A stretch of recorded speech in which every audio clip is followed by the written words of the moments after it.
राम कैकेयी संवाद। श्री रामचंद्र जी के दर्शन की लालसा में तमाम नगरवासी रात्रि में सो नहीं सके। प्रातः ही द्वार पर मंत्रियों और सेवकों की भीड़ लग गई है।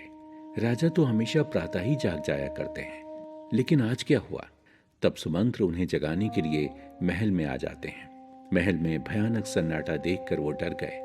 फिर वो राजा की तलाश करते हुए वहां गए जहां राजा और रानी कैकेयी थे। रानी को प्रणाम कर उन्होंने राजा का हाल जानना चाहा। तब कैकेयी बोली, इन्होंने राम राम रटकर सवेरा कर दिया, परंतु इसका कोई भेद बताते ही नहीं है। इनकी माया जगदीश्वर ही जाने। फिर बोली, तुम जल्दी से राम को बुला लाओ, शायद उन्हें कुछ बता सके। सुमंत्र समझ गए कि रानी ने कुछ अवश्य गड़बड़ की है। वो तुरंत राम को बुलाने चले गए। राजा का सब हाल कहकर सुमंत्र श्री राम को तुरंत बुला लाए। श्री राम का स्वभाव बड़ा कोमल और करुणामय है। उन्होंने जीवन में पहली बार दुख देखा, फिर भी हृदय में धैर्य धारण करके बड़े मीठे वचनों से माता कैकेयी से पूछा, हे माता, पिताजी के दुख का कारण बताओ, जिससे उसका निवारण किया जा सके।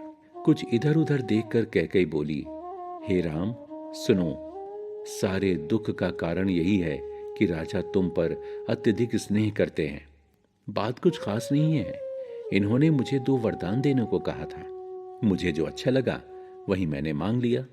इससे ये गहरी सोच में डूबे हैं। इधर तो पुत्र का स्नेह है और उधर वचन जाने का गम। यदि तुम कर सकते हो तो राजा की आज्ञा का पालन करो और इनके संताप को मिटाओ।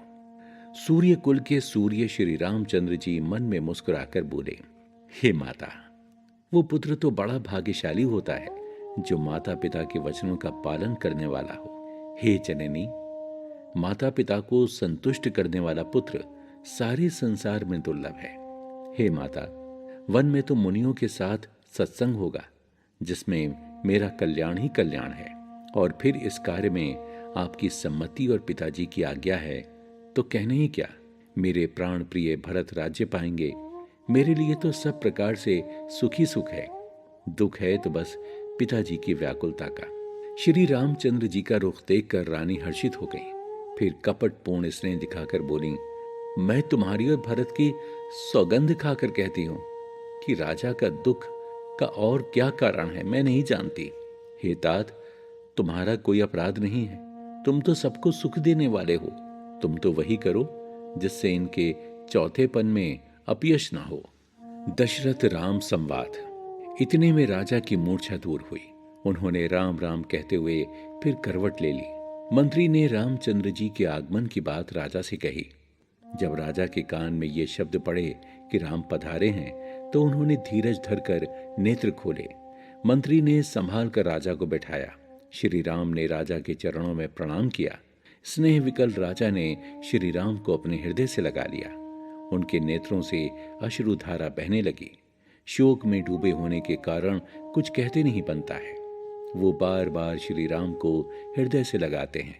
फिर मन में महादेव का स्मरण कर बोले, हे सदाशिव, आप श्री रामचंद्र जी को ऐसी बुद्धि दीजिए जिससे वो मेरे वचन को त्याग कर घर में ही रहें।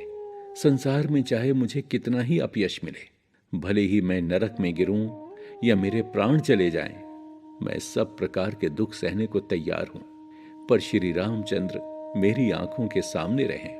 देश काल और अवसर के अनुकूल विचार कर श्री राम अत्यंत विनीत वचन बोले, हे तात, हे पिताश्री, इस मंगलकारी मौके पर आप शोक को त्याग दीजिए।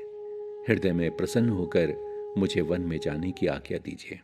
आपकी आज्ञा का पालन करके मैं शीघ्र ही लौट आऊंगा। तब तक मैं माताश्री से भी विदा मांग कर आता हूं। फिर आपके चरण स्पर्श करके ही वन को जाऊंगा। ऐसा कहकर श्री रामचंद्र जी वहां से चले गए। इस बात को सुनकर सब स्त्री पुरुष व्याकुल हो गए। सबके मुख मलिन हो गए और आंखों से आंसुओं की धारा बहने लगी। जहां तहां समूहों में खड़े लोग कैकेयी को गाली दे रहे हैं, भर्त्सना कर रहे हैं। इस उल्टा ने तो पत्ते पर बैठकर पेड़ को ही काट डाला। सच ही कहा गया है, स्त्री का स्वभाव बड़ा कपटी होता है। उसके हृदय की थाह पाना कठिन है। इनकी चाल को कोई नहीं समझ पाया है। विधाता ने क्या सुनाकर क्या सुना दिया और न जाने अब क्या दिखाना चाहता है।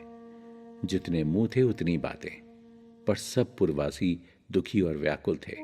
ब्राह्मण स्त्रियां तरह तरह से कैकई को समझा रही हैं, जिसका तुलसीदास जी ने बड़ा अप्सरानुकूल वर्णन किया है। सीए की पिए संगु परिहरी ही, लखनऊ की रहहि ही धाम, राजू की भूंजब भरतपुर नृपु की जीई ही बिनु राम। अर्थात अरी, ऐसा करने से क्या सीता जी अपने पति श्री राम का साथ छोड़ देंगी? क्या लक्ष्मण जी श्री राम के बिना घर पर रह पाएंगे? क्या भरत जी श्री राम के बिना अयोध्यापुरी राज्य भोग सकेंगे? और क्या राजा दशरथ श्री राम के बिना जीवित रह पाएंगे? अर्थात कोई नहीं रहेगा, सब उजड़ जाएगा।